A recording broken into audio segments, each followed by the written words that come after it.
The smell reached the road before the trucks did. It was that particular sweetness. Not pleasant exactly, more like something between fermentation and earth, the kind of smell that makes you stop whatever you're doing and look up. People in Dunmore, Alberta slowed their pickups on the gravel road that ran past the Velde property. Some of them rolled their windows down. Some of them rolled their windows up. Either way, they noticed, Silas Velde was 51 years old and had lived on that land his whole life. He was the kind of man who didn't fill a room when he walked into it. 5'10", lean from decades of outdoor work rather than any deliberate effort, with the particular posture of someone who'd spent years bending over soil and fences and things that needed fixing. His hair had gone gray early, sometime in his mid-40s, and he wore it short enough that it didn't matter much. His hands were the most distinctive thing about him, broad across the knuckles, with a scar on his left palm from a barbed wire incident in 2003 that he'd never had properly looked at. He had his mother's eyes, dark brown and slightly too serious for his face, and a jaw that his daughter used to say made him look like he was always about to disagree with something. He wasn't disagreeable. He was just quiet in a way that some people read wrong. The land had been in his family for 3 generations. His grandfather Amos Velde had broken sod there in 1948, hauled rocks out by hand, built the first house from timber he'd cut himself a quarter-mile east. His father had expanded the operation in the 70s, added the second barn, put in the dugout. Silas had inherited it all when his father passed in 2009, along with a mortgage that had felt manageable at the time, and a body of knowledge that couldn't be written down anywhere because it lived in his hands and in his feet, and in the way he could read the sky over the coulees to the west. For most of his adult life, the farm had been a working grain operation. Wheat, mostly. Some canola in the good years. He'd scaled back after his wife Marguerite left in 2017, not because of grief exactly, though there was grief, but because scaling back made practical sense when you were one person managing what had been a 2-person operation. His son Tyler had gone to Calgary for engineering school in 2014 and hadn't come back in any meaningful way. Not that Silas blamed him.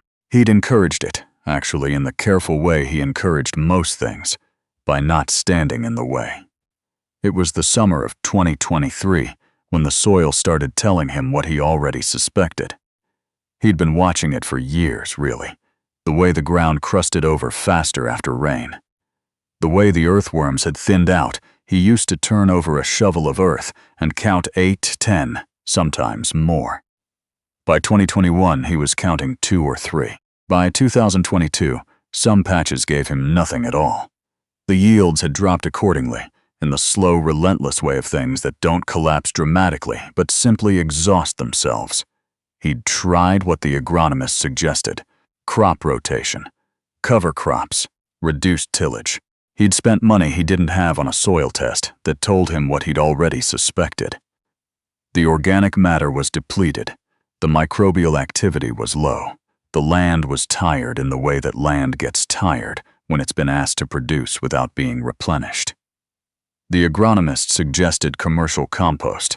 Silas looked at the price per ton and did the math on how many tons his fields would need and put the paper down on the kitchen table and didn't pick it back up for 2 days.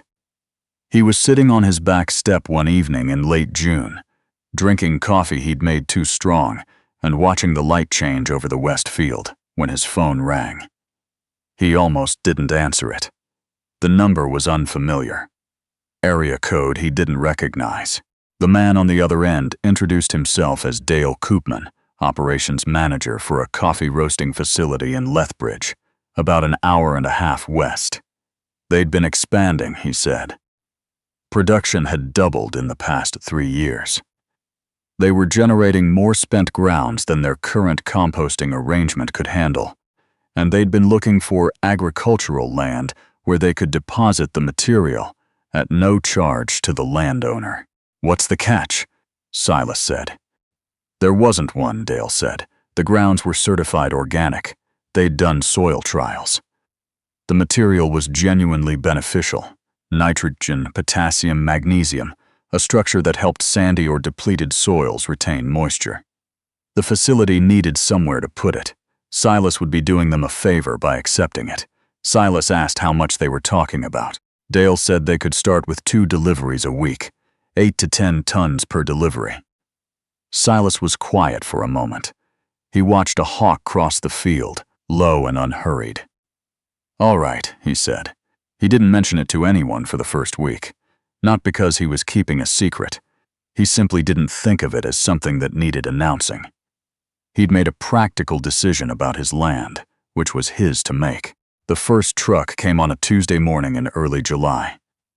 Silas was up before it arrived, which wasn't unusual. He'd been waking at 5 since his 20s, a habit that had never loosened its hold. He stood at the fence line and watched the driver back in, watched the hydraulics tilt the bed, watched 8 tons of spent coffee grounds slide out onto the far corner of his east field in a dark, steaming mass. The smell hit him like a wall.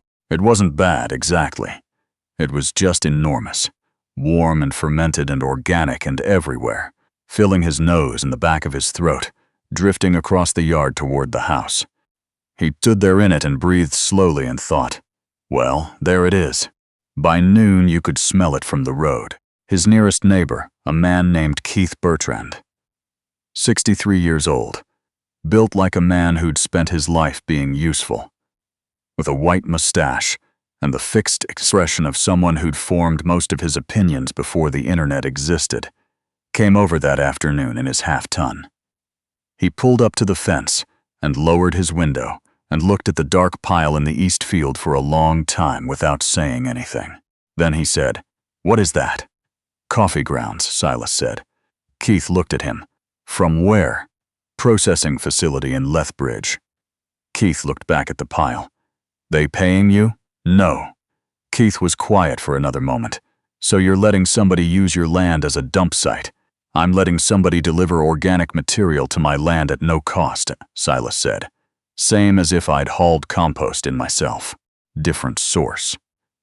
Keith shook his head in the particular way of a man who has decided the conversation is over. He put his truck in reverse and drove back down the road. Silas watched him go and then went back to work. The trucks came twice that week, then twice the following week.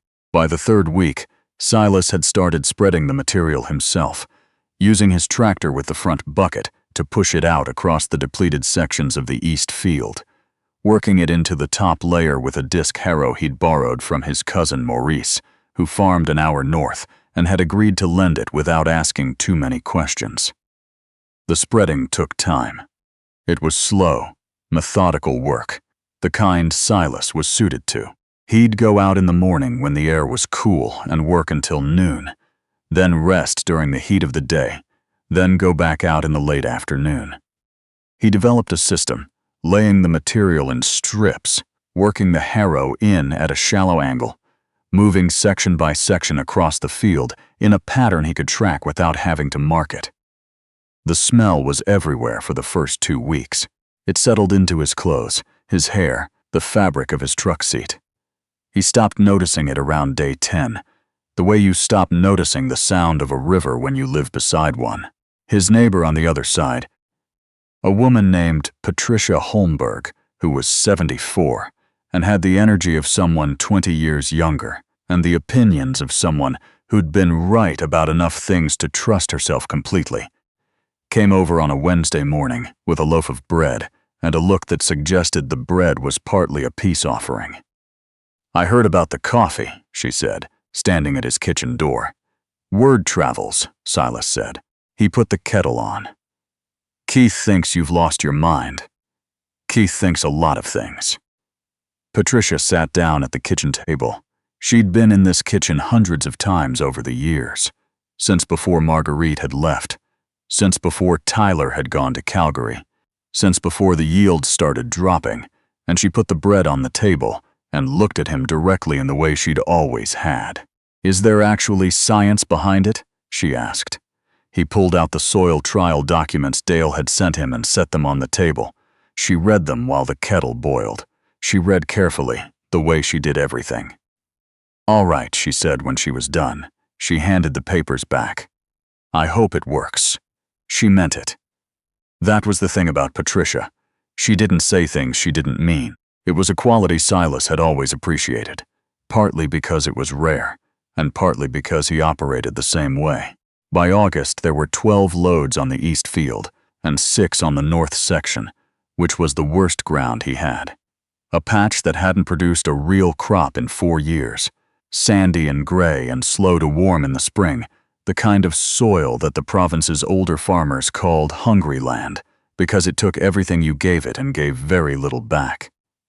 The smell had settled by then, still present on warm days, but quieter, more like turned earth than anything else. What he noticed first was the moisture. Alberta in August was usually the driest stretch of the year.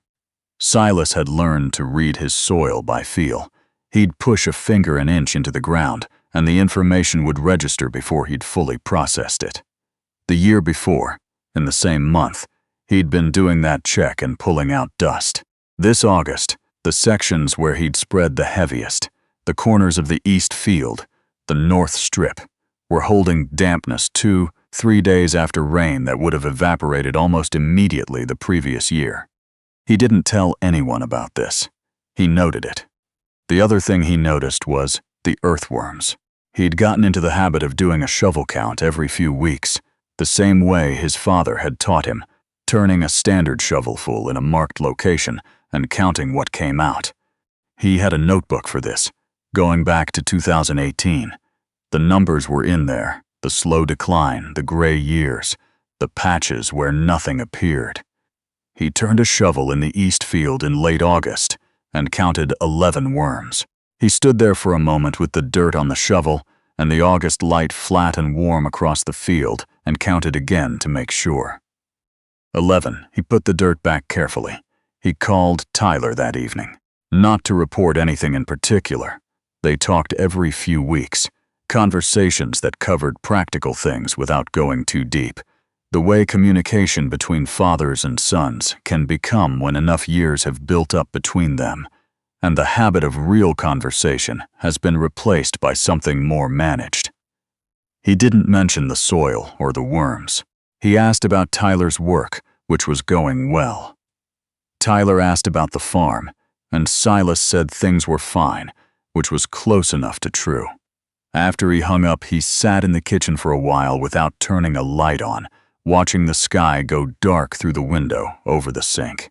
He thought about his father, who had stood in that same kitchen and looked out that same window more times than Silas could count, who had said once, in the straightforward way he said most things, "Land doesn't owe you anything. You put in before you can take out. That's the whole deal." Silas had been maybe 14 when he heard that. He hadn't understood it the way he understood it now. September came, and with it the news that everyone west of him had been quietly watching for, the long-range forecast. It was not good. The mountain snowpack had been low all year. The precipitation totals were tracking below the 10-year average. There was talk among the dryland farmers about what a dry fall might mean for spring seeding.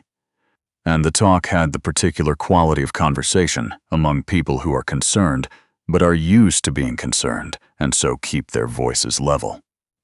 Keith Bertrand came over again in the second week of September. This time he didn't stay in his truck. He came to the door and knocked, and Silas let him in and poured him coffee, the irony of which neither of them acknowledged, and they sat at the kitchen table. "I'm hearing the forecasts," Keith said. "I've heard them too. You're not going to make any kind of crop this fall, no." Silas agreed. "I wasn't planning on it." Keith looked at the window. "What is your plan exactly?"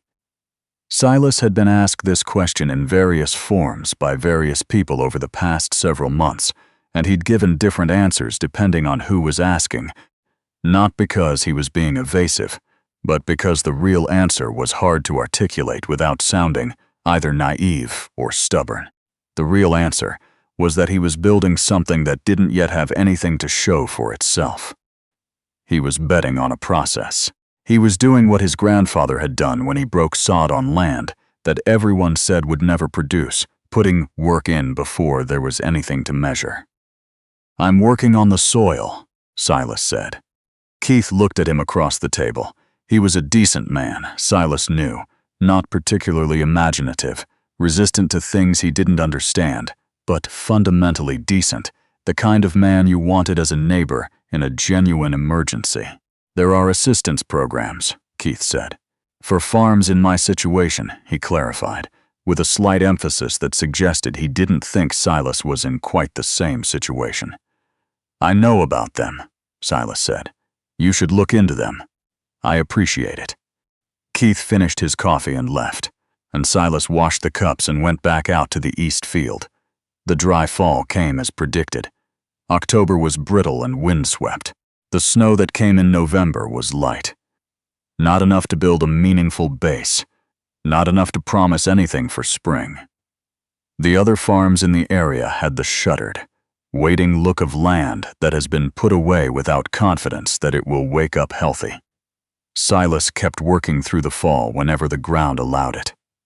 He spread the last loads in mid-October, working them into the soil before the freeze came. He checked his marked spots for moisture retention. He did his shovel counts.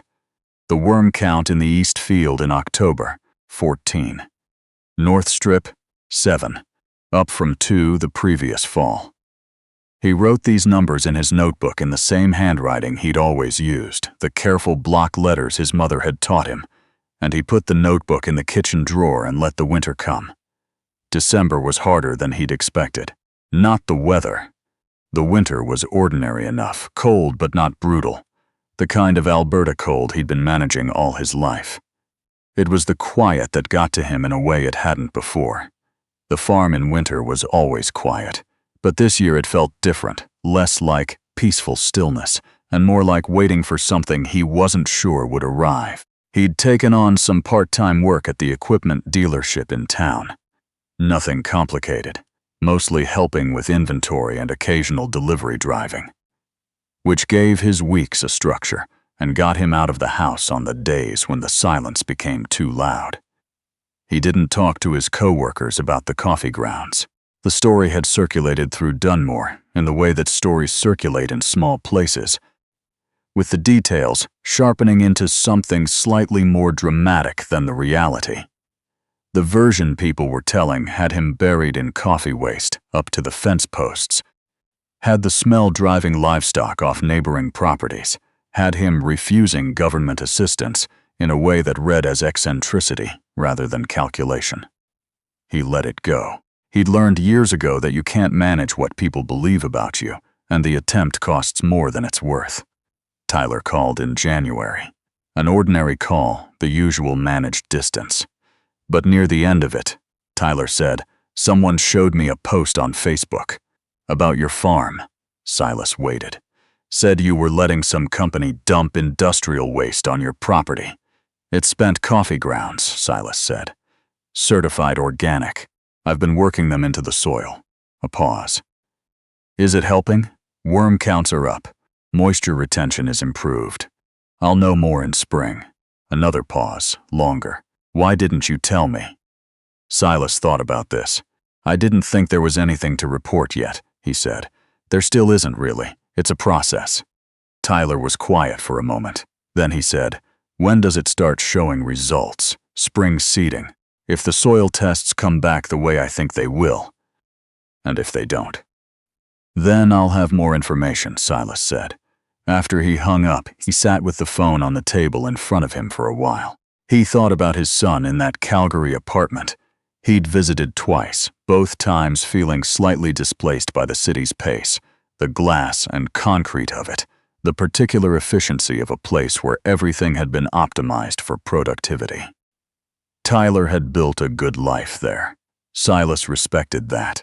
He also understood that something had stretched thin between them in the years since Tyler left. Not broken, but altered. The way things are altered when the daily texture of a shared life is replaced by scheduled calls. February was the coldest month. Silas kept to his routines, drove to the dealership, came home, did what needed doing around the property. He didn't check the fields in February. There was nothing to check, and there was something to be said for letting the ground rest without inspection. He thought about his father a lot that winter.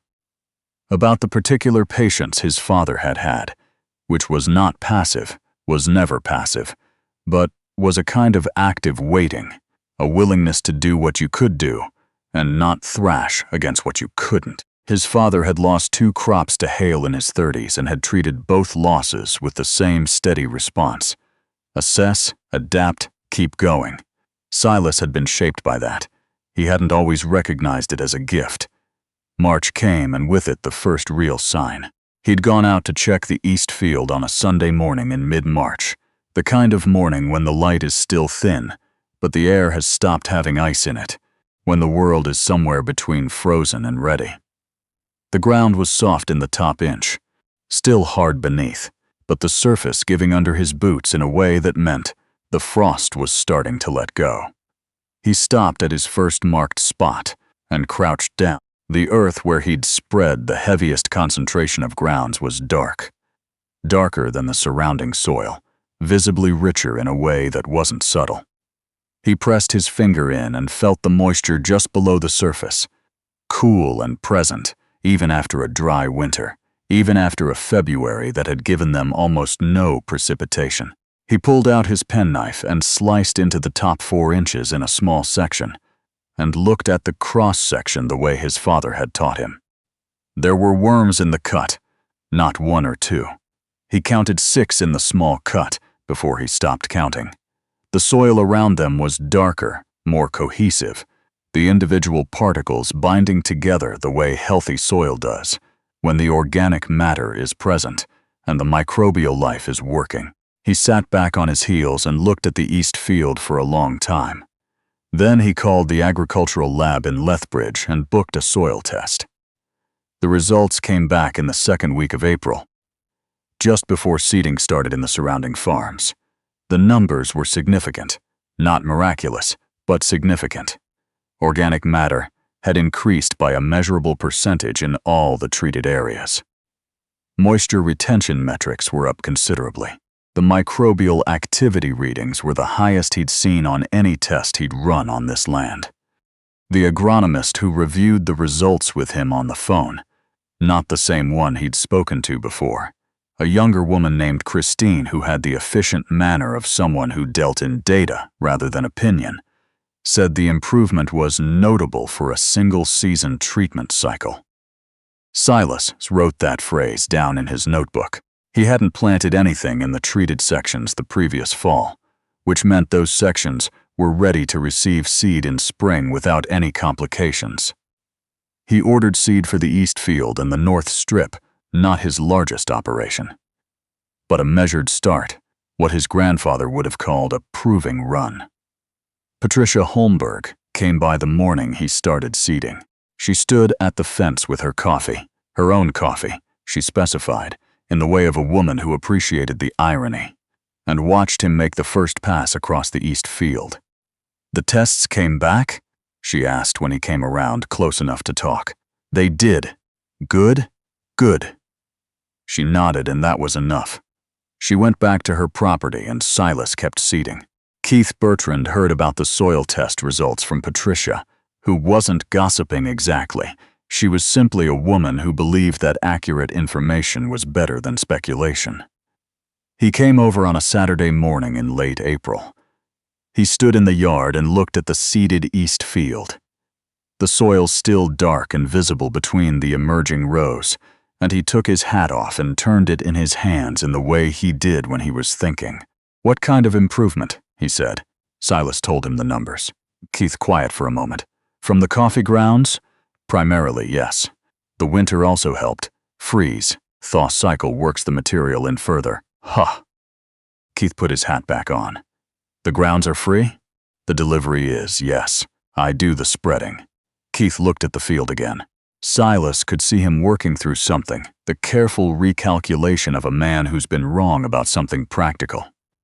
"I've got that southeast quarter that hasn't produced in 3 years, Keith said finally. "I know," Silas said. "You think it would take the same treatment?" "I'd suggest getting a soil test first. Know what you're working with?" Keith nodded.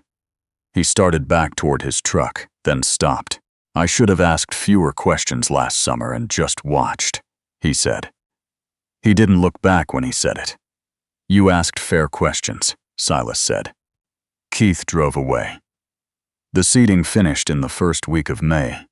Silas had spread more grounds on the sections he hadn't seeded yet. He was thinking in longer timelines now, planning for next year's expansion on the west field, which hadn't been in production for 2 seasons. The deliveries continued twice a week, and he'd gotten to know the 2 drivers well enough to know that one of them, a young man named Dale, who turned out not to be the same Dale from the facility office, but who had the same efficiency of manner, always came exactly on time, and the other always came somewhere within a 40-minute window that Silas had learned to account for. Tyler called in early June. It was a different call than usual. Not longer exactly, but fuller. The managed distance had given a little. The way a door that's been closed a long time sometimes opens more easily than you expect, simply because both people have quietly decided to try it. Tyler asked real questions. About the soil tests. About the seeding. About whether the earthworm counts had held through the winter. Silas answered them. And in answering them, he found himself talking more freely about the land than he had in years. About the North Strip that had worried him since 2019. About his grandfather Amos and the way he'd talked about soil as something that needed tending rather than taking. About the particular satisfaction of turning a shovel and counting what came up. "I didn't know Grandpa talked about that stuff," Tyler said. "He talked about it a lot," Silas said. "I wasn't always listening." A pause, then, "Could I come out this summer? I've got some time in July." Silas looked out the window over the sink, at the fields beginning to show the first lines of green where the seeded rows had broken ground. "July's good," he said. "Come when you want." After he hung up, he stood at the window for a while. Outside, the east field was properly alive for the first time in years. The green rows even and clean in the evening light, the soil between them dark and present, holding what it was given instead of letting it run through. A red-tailed hawk crossed the field low, looking for something in the grass at the fence line, and found it and rose. The worm count in the east field that week was 18. He wrote it down in the notebook in the kitchen drawer, in the same careful block letters, on the same kind of page he'd always used, in the same handwriting his mother had taught him when he was 7 years old, and the land outside the window had belonged to his father, and the numbers in notebooks were someone else's work to keep. Now they were his, and for the first time in a long time, he liked what they said.